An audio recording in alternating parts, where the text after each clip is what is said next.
Bonjour à tous, allez on se retrouve pour les énergies du mois de mars. Ici comme vous voyez j'ai tiré une seule carte en fait qui est la carte numéro 24 du pouvoir créateur. Il n'y en aura qu'une puisqu'elle suffira pour déjà faire le tour pour ces énergies du mois de mars. Alors on a le pouvoir créateur.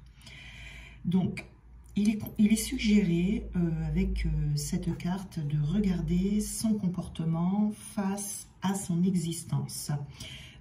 C'est ce qui a été demandé en fait en janvier-février, là, d'être complètement observateur ou observatrice de sa vie. Vous voyez, de prendre la responsabilité de ce qu'on vit et de commencer à imaginer comment est-ce qu'on peut transformer son existence.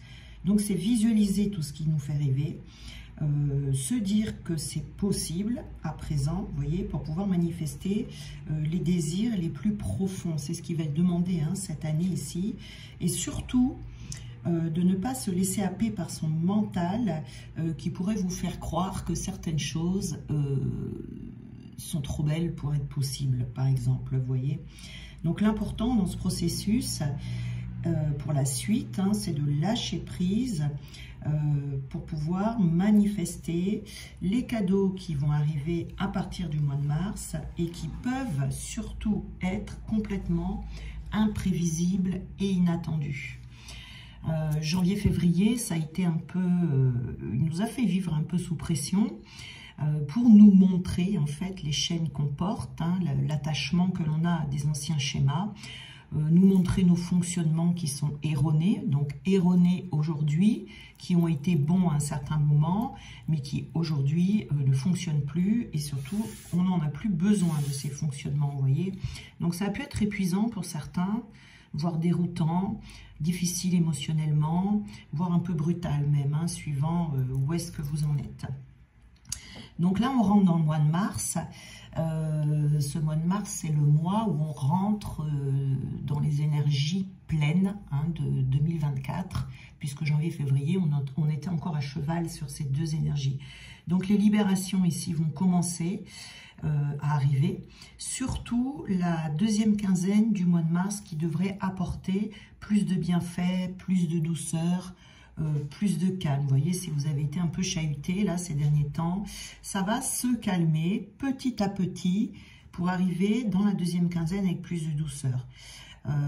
Ces derniers mois, ça a été un peu des mois de lutte, et ce mois de mars apportera plus d'apaisement, du soulagement pour certains, vous voyez.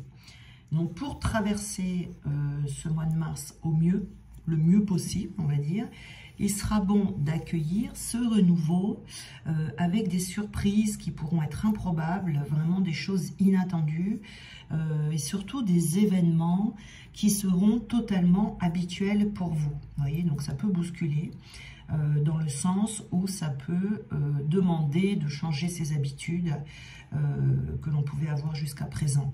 Donc il faut écouter, il faut regarder les synchronicités qui sont autour de vous, qui vont vous mener, en fait, on va chercher à vous mener dans votre direction, celle qui est la vôtre, et qui ne sera pas forcément celle que vous attendez, ou celle que vous avez prévue. Vous voyez, il est là un peu quand je dis que ça peut vous bousculer un petit peu. C'est pas émotionnellement, mais c'est vraiment des choses surprenantes, parce que le chemin que certains doivent emprunter, c'est pas forcément celui que vous aviez prévu, vous voyez. Donc, après ces excès de janvier-février, là, qui a pu apporter du tracas, des tourments, des constructions qui restaient stériles, vous voyez, qui ne voyaient pas le jour, cette sensation de tourner en rond, était faite pour justement éliminer les anciens fonctionnements, vous voyez, c'est-à-dire que là, il va peut-être falloir revoir les bases. Il peut y avoir des choses à déconstruire, vous voyez, qui peuvent être assez fortes, mais il faut accepter de détruire ce qui doit l'être, et ensuite les choses se passeront beaucoup plus sereinement, avec des nouveautés qui vont se mettre en place tout doucement. Vous voyez, au cours des mois, là, mars, avril, mai, juin, avec de vraies libérations, qui vont s'effectuer. Donc, il est possible qu'on ait des démarches à faire qui vont demander un peu de réflexion et qui peuvent entraîner aussi un peu d'agacement, surtout cette première quinzaine là de mars, mais ça va s'estomper dans les jours suivants pour arriver en fin de mois où on se sentira plus détendu parce qu'on se sera libéré déjà de certaines choses. Vous voyez, c'est des libérations comme ça au fil du temps, tout doucement. Parce que la véritable libération, vous voyez, elle se fera vraiment au mois de septembre. Hein, mais il ne faut pas brûler les étapes. Il faut laisser les choses se faire jusque-là, où il peut y avoir entre mars et septembre des mois assez riches, hein, mais riches en rebondissements. Vous voyez, avec des communications improbables, hein, des échanges, avec un petit plus en ce qui concerne les liens familiaux et les personnes qui sont les plus proches de vous. Donc en fin de ce mois de mars là, vous pourrez commencer à reprendre votre souffle, pardon. Si vous acceptez les changements, vous pouvez faire à votre rythme, hein, il n'y a pas d'urgence non plus, puisqu'on a quelques mois là pour effectuer ces changements.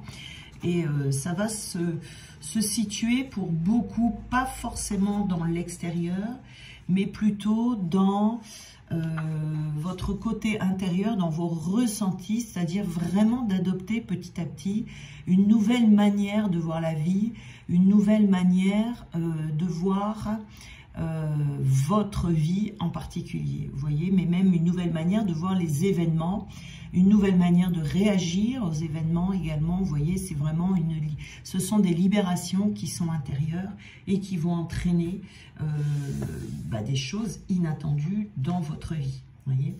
Donc ces énergies de Mars sont plutôt pas mal.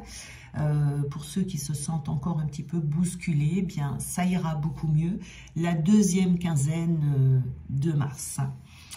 Voilà, je vous souhaite un bon mois de mars et on se retrouve lundi donc pour les nouvelles guidances.